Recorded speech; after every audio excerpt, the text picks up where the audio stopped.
los videos. Mandar un saludo también a la gente que nos ve en YouTube, a lo largo de todo el país, la silla internacional. Amén. Bueno, vamos de lleno a la palabra que se encuentra en el libro de Primera de Juan, capítulo 3, versículo 21 y 22. Puesto en pie como no es costumbre, en reverencia a la palabra, le damos de lectura en el nombre de Jesús y todos dicen Amén. amén. Amados, si nuestro corazón no nos condena, confianza tenemos delante de Dios. Y todo lo que pidamos lo recibimos de Él, porque guardamos sus mandamientos y hacemos las cosas que nos son agradables delante de Él. Amén. Señor, es tu palabra. Te pido, Señor, que usted me use, Señor, que usted me guíe, Señor. Amén. Que me dé la gracia, Señor, la claridad, Señor, y el entendimiento de su palabra, Señor. Pido, Señor, que usted esté ablandando el corazón, Señor, de nosotros, Señor, para que esta palabra cabe profundamente, Señor. Desde ya, Señor, ato toda distracción, Señor, ato del enemigo, Señor, turbo su mente, Señor, y enredo sus lenguas, para que ninguna palabra sea profesada en nuestra contra. En el nombre de Jesús. Amén. Amén. Nosotros, cuando somos pequeños y estamos recién aprendiendo todo, aprendemos a leer, aprendemos a escribir y aprendemos matemáticas.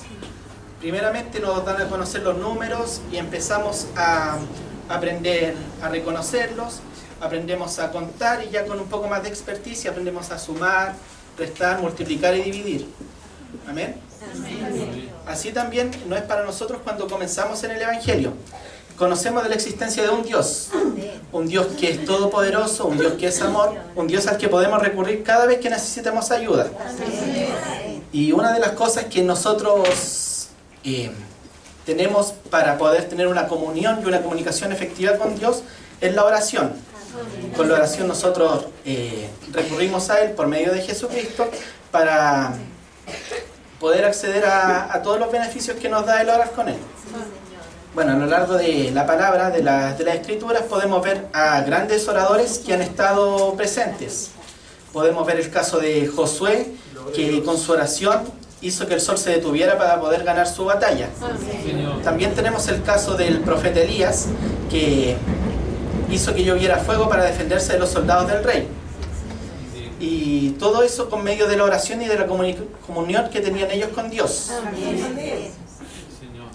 Bueno, ¿a quién de nosotros nos gustaría ser como ellos? Que nosotros dijéramos, si soy hijo de Dios, no sé, caerá $1.000.000 desde el cielo delante mío. Amén. Bueno, así como ellos, también existen otros oradores grandes en la palabra, como lo son David, Daniel y otros más. Y también en la vida secular también hemos visto grandes hombres de ciencia que han influido con su descubrimiento a todos nosotros. Tenemos el caso de Pitágoras, por ejemplo, que un arquitecto no podría hacer nada sin los descubrimientos de la escuela de Pitágoras, o el caso de Copérnico, el padre de la astrología moderna, que sin sus descubrimientos, sin el telescopio, sin la idea heliocentrista que todo el universo gira alrededor del Sol, los astrónomos no podrían hacer nada hoy en día. Y hombres de ciencia, arquitectos, astrónomos, como ya lo mencioné, tienen a sus manos todos los estudios que desarrollaron estas grandes personas.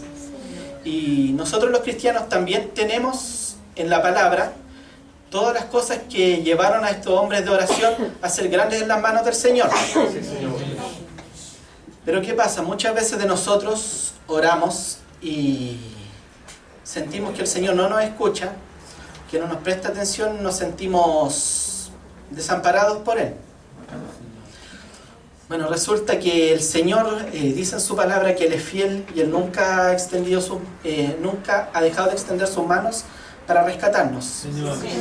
Pero sin embargo somos nosotros los que, por nuestro actuar, obstaculizamos nuestra comunicación con Dios. El día de hoy quiero presentar unos cuantos candados, se podría llamar, que impiden que podamos comunicarnos con Dios. Vamos al primero de ellos, que se encuentra en el libro de Isaías, capítulo 59, versículos 1 y 2, que es la iniquidad en nuestro corazón. Dice: He aquí, no se ha cortado la mano del Señor para salvar, ni se ha endurecido su oído para oír. Pero vuestras iniquidades han hecho separación entre vosotros y vuestro Dios, y vuestros pecados le han hecho esconder su rostro de vosotros para no escucharlos. Bueno, aquí el Señor es claro. Él siempre tiene su mano extendida, pero somos nosotros los que con nuestro actuar creamos una especie de barrera entre nuestra mano y la mano del Señor. Bueno, tenemos que entender primero a qué se refiere iniquidad. Bueno, iniquidad, una descripción que encontré aquí, es maldad, impiedad o culpa, y su gravedad está por encima del pecado. Como tal, es una ofensa para Dios, fundada en el desconocimiento y rechazo de las leyes del Señor. Bueno, tenemos que entender primeramente que nosotros no somos espirituales. Nosotros somos seres de carne, que estamos gobernados por la carne, y tampoco vivimos allá en los cielos con el Señor. Vivimos en un mundo terrenal, por lo cual siempre estamos en constante contacto con la carne. El mundo se encarga de ponernos trabas y nosotros caemos en ella. Y tenemos que entender que no existe nadie que no ha caído. Lo dice la palabra del Señor, que el que dice que no ha pecado está llamando mentiroso al Señor. Y eso le gusta al enemigo le gusta que nosotros caigamos, y le gusta reírse de nosotros y sacarnos en cara cada vez que puede decir: oye, tú hiciste esto, estás orando, y el mismo enemigo pone una traba en tu mente y dice: no, pero no puedes orar porque hiciste esto. Bueno, resulta que es distinto la gente que practica el pecado que la gente que peca, porque como dice la palabra, que nosotros tenemos, si habemos pecado, tenemos para defendernos ante Jehová a Jesucristo el justo. Amén. Pero aún así existe gente que solo vive en pecado. Dice la palabra también en el libro de Isaías, capítulo 59, dice: porque vuestras manos están contaminadas de sangre y vuestros dedos de iniquidad. Vuestros labios pronuncian mentiras y habla de maldad vuestra lengua. No. Hay gente que aprueba la violencia, el decir mentiras es prácticamente pan de cada día, y lamentablemente con esa mentalidad crían hijos, y esa descendencia acarrea con los mismos problemas que sus padres. Contaminan a los vecinos, a los familiares con sus palabras. Dice la palabra del Señor: sus pies corren a hacer lo malo y se apresuran para matar. Solo piensan en pecar, y siempre hay sufrimiento y destrucción en sus manos. Amén. Cuando leí este texto vino a mi mente una anécdota que me contó un amigo esta misma semana, que él vive en una población peligrosa y vive en un pasaje estrecho, y aún así un auto pasó a toda velocidad, y los vecinos de al frente, que eran narcotraficantes y tenían el don de la palabra, de la lengua, le gritaron unas cuantas maldiciones a lo lejos. Y pasa que este auto se dio una vuelta, volvió, no pasaron ni 5 minutos que volvió con una pistola y empezó a la puerta de la casa. No había nadie afuera, pero empezó a desquitarse con la puerta. ¿Por qué? Porque le gritaron solamente unos improperios que cualquiera de nosotros puede pasar como si nada. Y para hacer un poco más de risa, la casa ya tenía marcas de bala. La casa tenía la puerta blindada, porque usualmente pasaba eso. Esa gente no tiene paz en su vida, tiene que estar guardándose día y noche de toda la acechanza que tiene el enemigo. Pero también nosotros podemos observar que un ladrón, un narcotraficante o un asesino siempre está como a la defensiva o al acecho. Podemos ver estos típicos personajes que se suben a una micro, se suben agachados, se ponen a mirar por la ventana y se bajan al otro paradero. ¿Qué venían haciendo? Solo Dios lo sabrá. Uno los ve ahí en la esquina y si los mira mucho, te dicen improperios, te mencionan a mi mamá y no tienen paz. Y la misma palabra lo dice. Dice en Isaías 59, capítulo 8, o sea, versículo 8. Dice, no saben encontrar paz, o qué significa ser bueno o justo. Han trazado sus caminos torcidos y quienes los siguen no conocen un momento de paz. Cerca de donde yo vivo hay una familia que generacionalmente ha sido narcotraficante. Y sus hijos lamentablemente no han cortado esa descendencia. Hay un joven que quiere salir adelante, quiere estudiar, pero no puede arrancar de ello. La droga y el narcotráfico lo persiguen. Bueno, tenemos que entender que Jehová nunca nos ha desamparado. Él nunca deja de extender sus manos para ayudarnos. Pero somos nosotros los que no lo buscamos. Y su palabra dice que Él nos amó tanto que incluso siendo pecadores mandó a su Hijo a morir por nosotros para que fuéramos restaurados del pecado y perdonados. En el libro de Romanos dice, sabemos que nuestro antiguo ser pecaminoso fue crucificado con Cristo para que el pecado perdiera su poder en nuestra vida. Ya no somos esclavos del pecado, pues cuando morimos con Cristo, fuimos liberados del poder del pecado, y dado que morimos en Cristo, sabremos que viviremos en Él. Señor. Cuando aceptamos a Cristo como nuestro Salvador personal, todos nuestros pecados son renovados, son borrados. Nosotros nacemos como una nueva criatura. Amén. Y Jehová se encarga de perdonar todos nuestros pecados pasados, presentes e incluso los futuros. Porque a pesar de que Dios nos conoce, sabe que somos pecadores y aún así nos ama. Amén. Pero esto no quiere decir que nosotros tengamos chipe libre para pecar. Nosotros, cuando pecamos, debemos arrepentirnos y de verdad arrepentirnos de corazón para que el Señor borre nuestros pecados y que el enemigo de esa forma no nos pueda acusar. Un segundo punto que puede llegar a obstruir nuestra oración es la adoración de ídolos. Hermano Eduardo, por favor, Ezequiel 14:3. Hijo de hombre, estos hombres han erguido sus ídolos en su corazón y han puesto delante de su rostro los que me hacen caer en iniquidad. ¿Me dejaré yo consultar por ellos? En otra versión dice, hijo de hombre, estos líderes han llevado ídolos en su corazón, se han entregado a cosas que lo harán caer en pecado. ¿Por qué habría de escuchar yo sus peticiones? El primer mandamiento, ¿qué dice?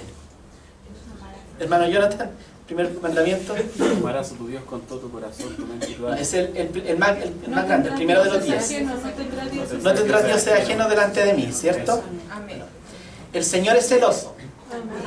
Ve todas estas transgresiones que nosotros cometemos al idolatrar como una especie de infidelidad.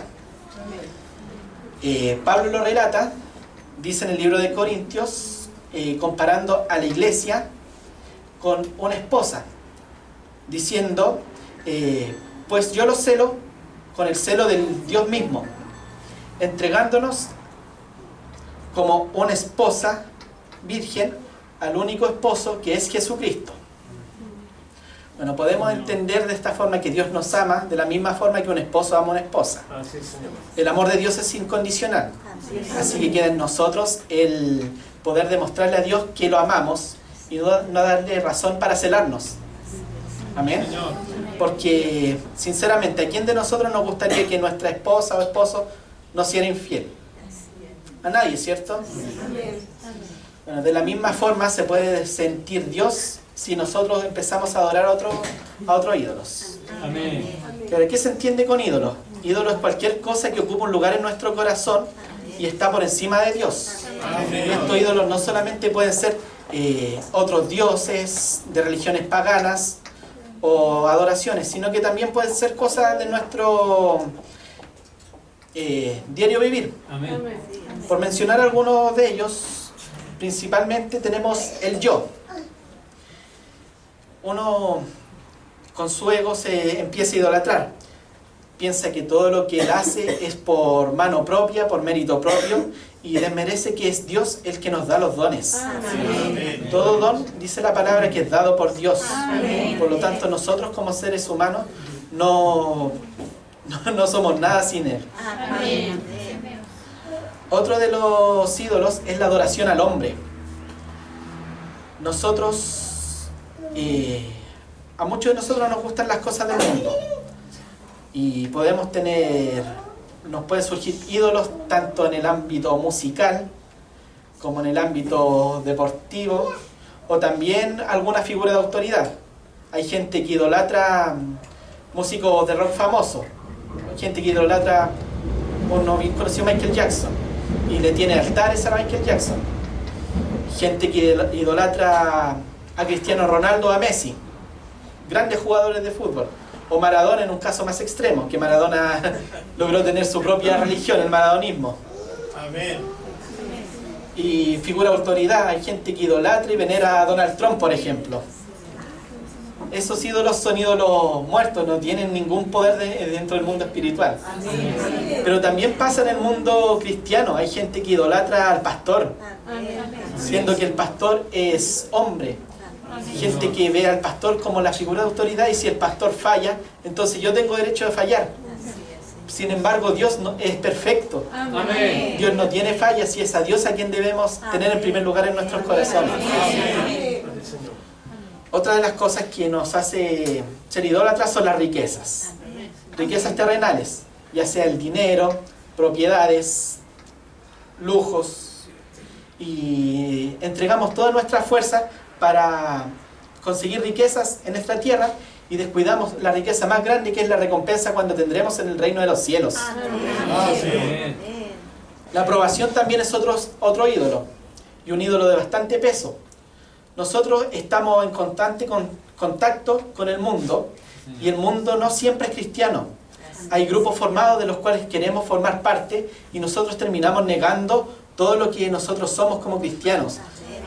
No vamos a predicar a ese lugar, y solamente por una aprobación, por una aceptación. El éxito personal también ocupa un lugar en nuestro corazón. Gente que entrega toda su fuerza a ser alguien en la vida, a ser famoso, que pone en riesgo su vida, su integridad, su pudor por 15 segundos de fama. También el éxito en cuanto a lo que es un ascenso en el trabajo o una aprobación del jefe. Sin embargo, la única aprobación que nosotros necesitamos es la aprobación de Dios. Amén. También nosotros podemos recurrir al intelecto. Empezamos a buscar cosas, estudios de otras fuentes, descuidando la palabra de Dios como fuente de sabiduría. Amén. Las relaciones también son un ídolo. Puede que nuestra familia sea un impedimento para venir a adorar a Dios. Nos quitan el tiempo. Dice la palabra de Dios que no os unáis en yugo desigual. Si su pareja no lo deja adorar a Cristo, entonces no es la pareja indicada. Tiene que pedirle ayuda a Dios y buscar quién es la indicada para compartir su vida. Y otro ídolo que se ve bastante en el pueblo son las comodidades.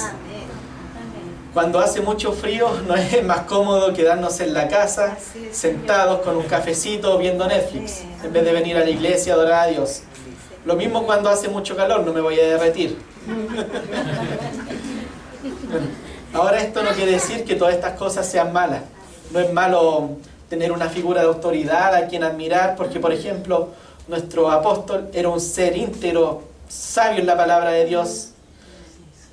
Si yo soy deportista, cosa que no lo soy, como lo pueden ver, si me gusta el fútbol, no está de más que admire a Messi o Cristiano Ronaldo y quiera ser como ellos, que son los mejores del mundo. El tema es cuando esa idolatría supera el lugar de Dios en nuestros corazones. Amén. Señor. Dice su palabra en el libro de Mateo: ninguno de nosotros puede servir a dos señores. Porque o aborrecerá a uno y amará al otro, o se apegará a uno y menospreciará al otro. Sí, Señor. No podéis servir a Dios y a las riquezas. Amén. Amén. Bueno, un tercer punto que puede obstruir nuestras oraciones es la falta de generosidad. Por favor, hermano, Proverbios 21:13. Amén. Sí, Señor. Amén. Dice: el que cierra su oído al clamor del pobre, también él clamará y no recibirá respuesta. Amén. Aleluya. El Señor es tajante en esto. Dice que no recibirá respuesta. Amén. En el libro de Mateo, Jesús explica la regla de oro. Dice: haz a los demás lo que le gustaría que le hicieran a usted. Sí, Señor. Amén. Tenemos que entender que nosotros no tenemos la vida asegurada. Amén. Podemos tener todas las riquezas del mundo, pero de la noche a la mañana podemos perderlo todo, ya sea por una mala inversión que hicimos, algún robo, alguna estafa en la que caigamos, algún accidente, y podemos incluso perder más de lo que tenemos. Dice la palabra que el que da a los pobres a Jehová presta. Amén. Si nosotros somos generosos y entregamos nuestra ayuda a los pobres en el momento de la angustia, en el momento de la necesidad, Jehová nos devolverá lo que nosotros le prestamos. Amén. Aleluya. En el libro de Proverbios dice que hay quienes reparten y les es añadido más de lo que tienen. Amén. Hay quienes retienen más de lo que es necesario, pero vienen a pobreza. Amén. El alma generosa será prosperada, Amén. y el que saciare, él también será saciado. Sí, Señor. Por eso que nosotros debemos entregar todo a nuestro Señor. Señor. Otro candado, que este es de bastante peso, dada nuestra naturaleza pecaminosa, es la falta de perdón. Amén. Por favor, hermano, el libro de Marcos, capítulo 11, versículo 25 al 26. Dice: y cuando estéis orando, perdonad si tenéis algo en contra de alguien, para que también vuestro Padre que está en los cielos os perdone vuestras transgresiones. Pero si vosotros no perdonáis, tampoco vuestro Padre que está en los cielos perdonará vuestras transgresiones. Amén. Bueno, como ya lo mencionaba, uno de los obstáculos de peso que tenemos es la falta de perdón. Nosotros actuamos en la carne y generalmente actuamos mal. Y ese actuar mal puede dañar a un hermano de nosotros. Y así como nosotros dañamos, también nos dañan. Y ese daño generalmente genera una especie de remordimiento, culpa, y no podemos ni siquiera escuchar la mención de esta persona, no queremos tratar con ella, no queremos ni siquiera verla o escucharla hablar. Y no podemos esperar que Jesús nos perdone, que Jehová nos perdone, si nosotros no perdonamos. Amén. Jesús lo relató claramente en la parábola de los dos deudores. Resulta que existió un rey que un día, sacando cuentas, llamó a todos sus siervos a pedirles lo que le debían a él. Y uno de estos siervos tenía una deuda inimaginable. Debía 10.000 talentos. Que para el que no lo entienda, un talento es la unidad más grande de peso en plata, Amén. en piezas de plata que había en la época. Y un talento equivalía cerca de 25 kilos de plata. O sea que 10.000 talentos, pasándolo a dinero actual, viene siendo cerca de 100 millones de pesos. Y el rey le dijo: ya, véndeme tu vida, a tu esposa, tus hijos, todas tus pertenencias, para que puedas pagar tu deuda. Porque de otra forma no podía... ¿Quién puede pagar 100 millones de pesos? Nadie. Y este siervo no tenía cómo pagarle, y se arrodilló y le pidió perdón, le pidió que perdonara su vida y que perdonara su deuda. Y el rey se apiadó de él, le perdonó la deuda. Ya este siervo se fue y llegó hasta otro consiervo, ese siervo del mismo rey, que le debía plata también. le debía 100 denarios. Un denario equivalía al pago por una jornada laboral. Calculándonos, es cerca de 1,5 millones de pesos actuales. O sea, comparando 100 millones de pesos con 1,5 millones, es mucha la diferencia. Y este siervo se le fue a cobrar y tampoco el otro siervo tenía cómo pagarle. Le pidió perdón, se arrodilló, y aún así este siervo, que había sido perdonado por el rey, no lo perdonó. Amén. Y lo mandó a apresar. Resulta que los otros consiervos, que sabían lo que había pasado, le dieron este comentario al rey. El rey lo tomó prisionero y lo mandó a los verdugos para que lo torturaran hasta que él pagara su deuda. Porque si él había perdonado una deuda millonaria, ¿cómo él no había podido perdonar algo que uno se podía ganar en 3 meses de trabajo? Amén. Bueno, de esta misma forma es Dios con nosotros. Gracias, No, Señor. no podemos esperar que Dios se apiade de nosotros si es que nosotros no perdonamos a nuestros hermanos. Gracias, Señor. Ahora este tema del perdón no queda solamente en el ámbito espiritual. Podemos ver consecuencias del perdón en nuestra salud. Resulta que cuando uno no perdona, se empieza a crear una amargura en el corazón. El corazón empieza a bombear más sangre, aumenta la presión arterial y termina afectando la glándula pituitaria que está en el cerebro. Ahora esta glándula empieza a funcionar mal y manda información errónea a todo nuestro cuerpo. Y entre eso también manda información a las...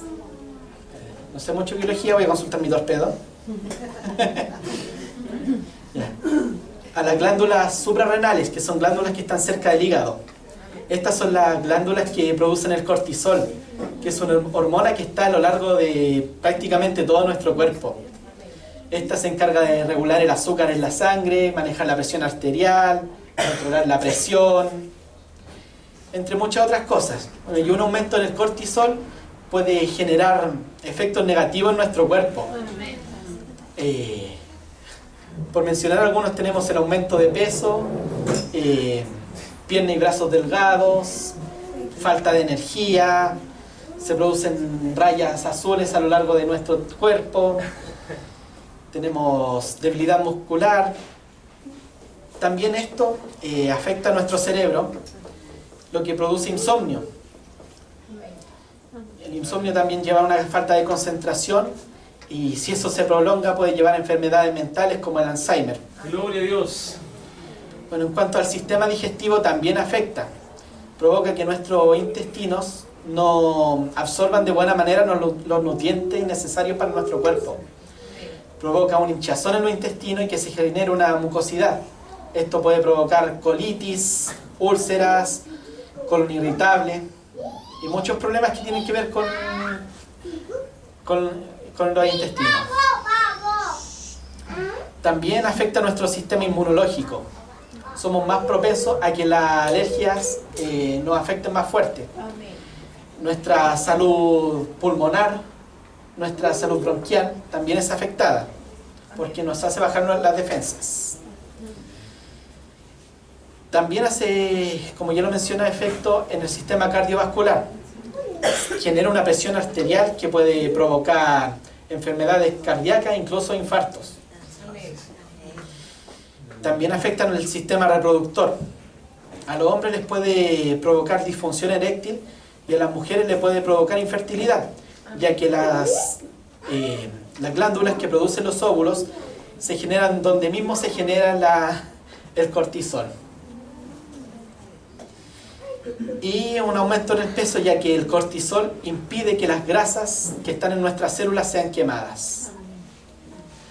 Por eso, hermanos, si uno ve a alguien que está sobrepeso, con problemas de salud, que hace ejercicio, que se pone a dieta y no consigue bajar, si tiene problemas de salud, generalmente es por falta de perdón.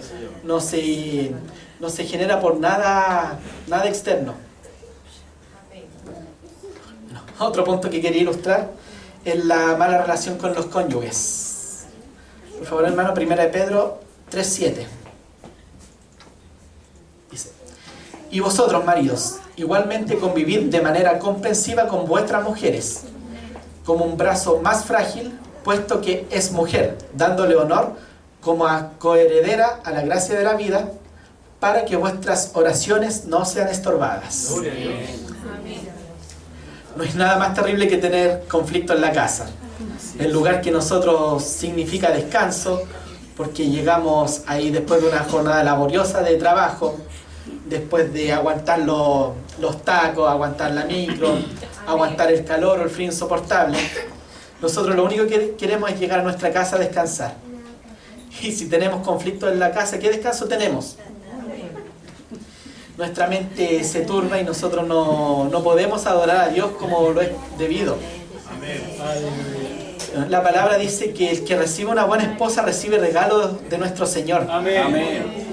Y nosotros seremos malagradecidos si nosotros tratamos mal a nuestras esposas. Señor. Si las insultamos, si las tratamos con asperezas. La palabra del Señor nos manda a amarlas, a quererlas. Amén. Así como también manda a las mujeres a apoyar a su marido en todo. A edificar un hogar, no a desmoronarlo. Creo que estoy tirando muchos palos aquí. Recuerden que Jesús dijo que al estar casados no pasan a ser dos personas, pasan a ser una sola carne. Y si tengo problemas en mi matrimonio, también tengo problemas conmigo mismo. Señor. Amén. Amén. Otro punto que quiero mencionar son las oraciones que no se hacen. Santiago 4:2, por favor. El versículo es largo, pero me quiero quedar sola con la última parte. No tenéis porque no pedís. Amén. Amén. Dios. Uno de los principios básicos que nosotros tenemos en cuanto a la vida espiritual es que nuestras palabras tienen poder. Nosotros debemos declarar con nuestra boca lo que queremos que suceda. Tenemos que edificar con nuestras palabras. La palabra dice que Dios creó al mundo con sus palabras. El Señor dijo, hágase la luz, y se hizo la luz. Separó luz de tinieblas solamente con sus palabras.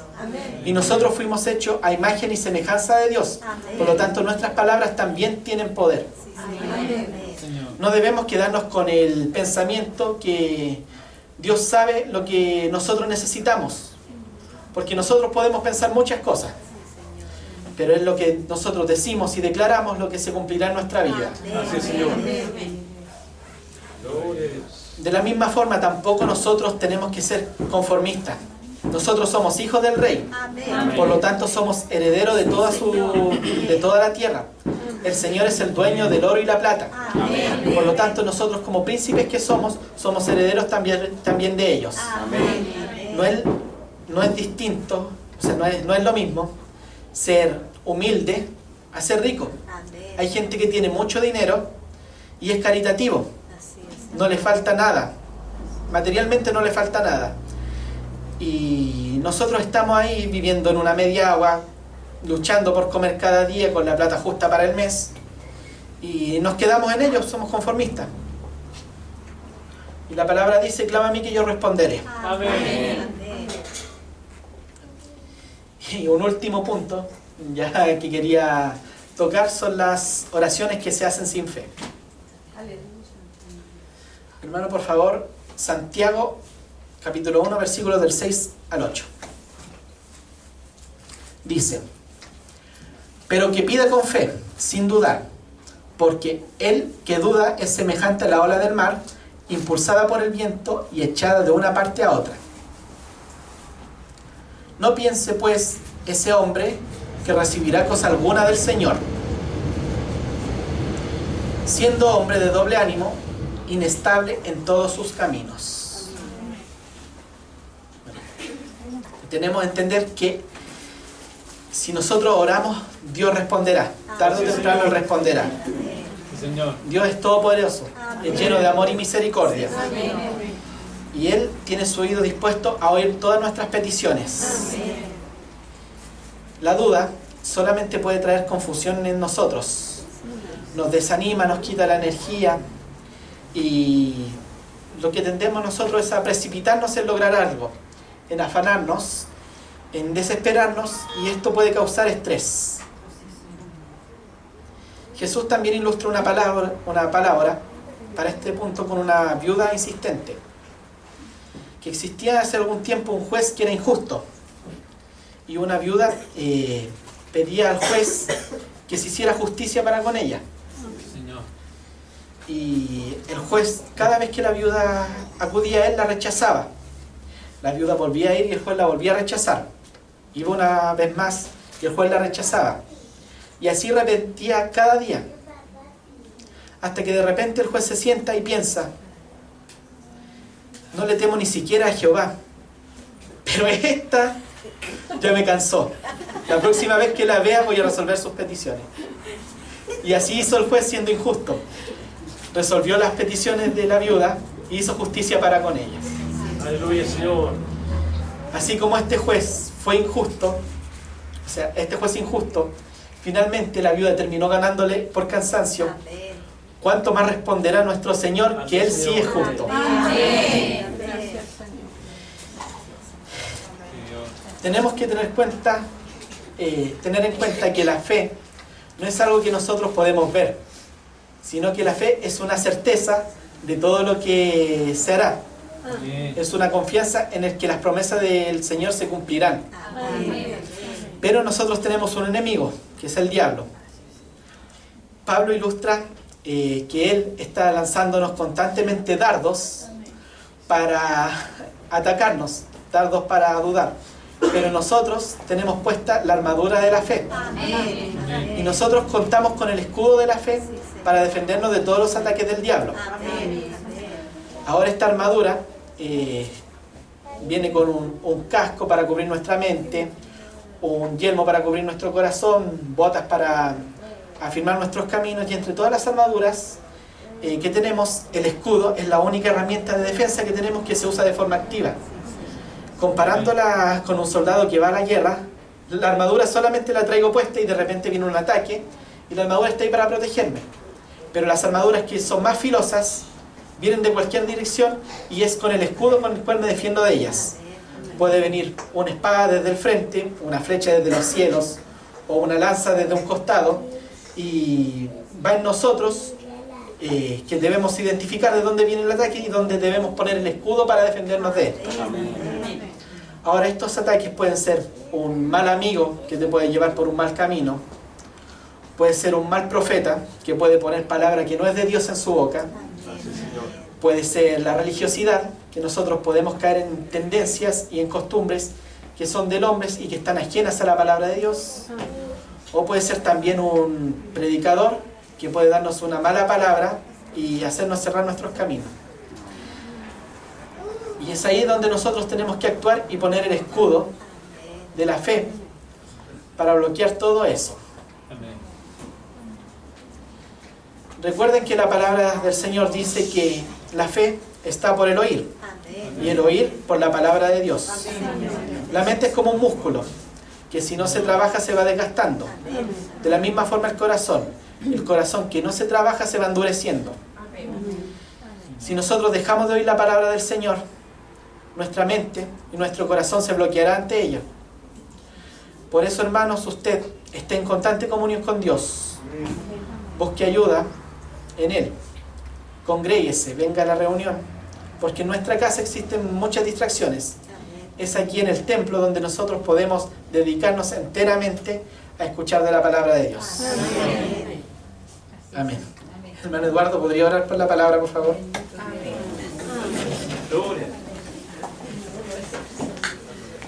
Padre, muchas gracias, Dios mío, porque tu palabra ha sido entregada por tu siervo, Señor. Oramos, Dios, para que tú cada día la llenes de tu gracia, Señor, que le reveles tu palabra, Padre, para poder ser usado por ti y enseñarnos también, Señor, a poder vivir cada día conforme a tu palabra. Padre, bendecimos a tu Hijo, Dios mío, y oramos para que esta palabra haga vida en nosotros, Señor, y podamos guardarla y escribirla en la tabla de nuestro corazón, en el nombre de Jesús.